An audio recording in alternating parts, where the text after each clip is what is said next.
الشيطان الرجيم. أعوذ بالله من الشيطان الرجيم. أعوذ بالله من الشيطان الرجيم.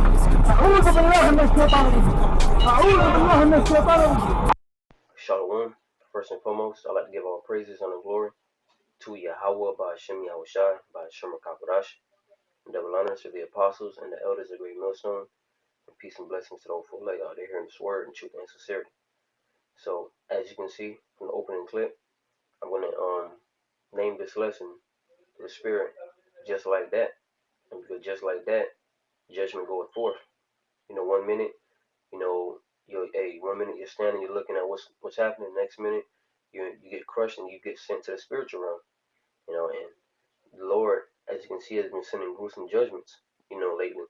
And of course, if you've been watching, you've been seeing that, people have just been being put to death, in crazy ways, man. I just saw something where it said, some Eve was found hung, but hey, that was of the Lord. That was his judgment. Because Eve is wicked too, man. That was just, due judgment. It says, Sirach 11 and verse 14, prosperity and adversity, life and death, poverty and riches come of the Lord. Right. Life and death come of the Lord. The Lord gave life and he took it away. And he used, that trucker as a means to do so. Because a lot of people, they'll come for him and be like, how could you do this? They'll try to put him to death. And of course, they don't understand that the Lord, had it to where he was driving like that, and pretty much crushed, all those people that were standing in the way. Okay. This is Hebrews 10 and 31, because this is why it's important to fear Yahweh Ba'ashem Yahushai. See, people fear man. People fear, of course, what Esau could do to them, but they don't take into account that the Lord, controls this man. The Lord controls, what kinds of judgment goes forth, and when you're not expecting it, something gruesome will happen. This is Hebrews 10 and verse 31. It says, "It is a fearful thing to fall into the hands of the living power." And it's a fearful thing, man. Let's say you do get away from, I like the scripture say, "Woe unto you that desire the day of the Lord. For what end is it for you?" Let's get that real quick. As if you flee from a lion and a bear met you, right? And I'm just paraphrasing it, but I'm gonna go ahead and get it in the book of Amos. If I can find Amos right there. Amos the 5th chapter, right? It says, "Woe," verse 18, "Woe unto you that desire the day of the Lord, Yahweh Ba'ashem Yahushai. To what end is it for you? The day of the Lord is darkness and not light. As if a man did flee from a lion, and a bear met him, or went into the house and leaned his hand on the wall, and a serpent bit him.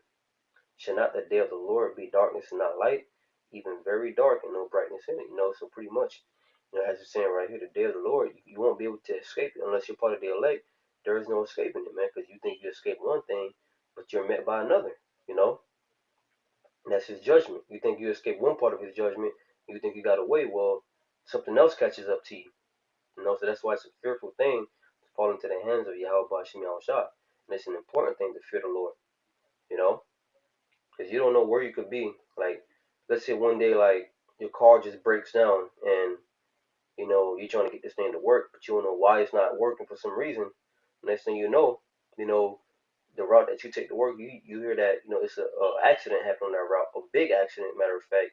And when you think about it, ponder upon it, you be like, oh, okay. Like, if you think about it through the spirit, you get clarity, and you be like, I understand. The Lord had it to where my car didn't work because he had judgment come down there, So that was very spiritual, that video with the trucker, that I saw. That was a very spiritual video, man, because, dude couldn't stop the truck even if he wanted to, It says, next I'm going to Job, the 4th chapter, and the 7th verse. It says, "Remember, I pray thee, whoever perished being innocent, or where were the righteous cut off? Even as I have seen, they that plow iniquity and sow wickedness reap the same." You don't know what those people that got crushed by the truck, was doing, man. But eventually it caught up to them to where the Lord sent forth his judgment. Once again, that trucker, he was used to bring that form of judgment by the Lord. Like the scripture says, man's goings are of the Lord. How then can a man understand his own way? And the last scripture I want to bring out, is in the book of Amos. All right. And this whole lesson is pretty much going into that the Lord controls all of it, and He's the one to be feared. You know, this is Amos chapter 3 and verse 6. It says, "Shall a trumpet be blown in the city, and the people not be afraid? Shall there be evil in the city, and the Lord have not done it?" You see? So the Lord does it all, man. And that's why, once again, fear Yahweh Bashim Yahushua.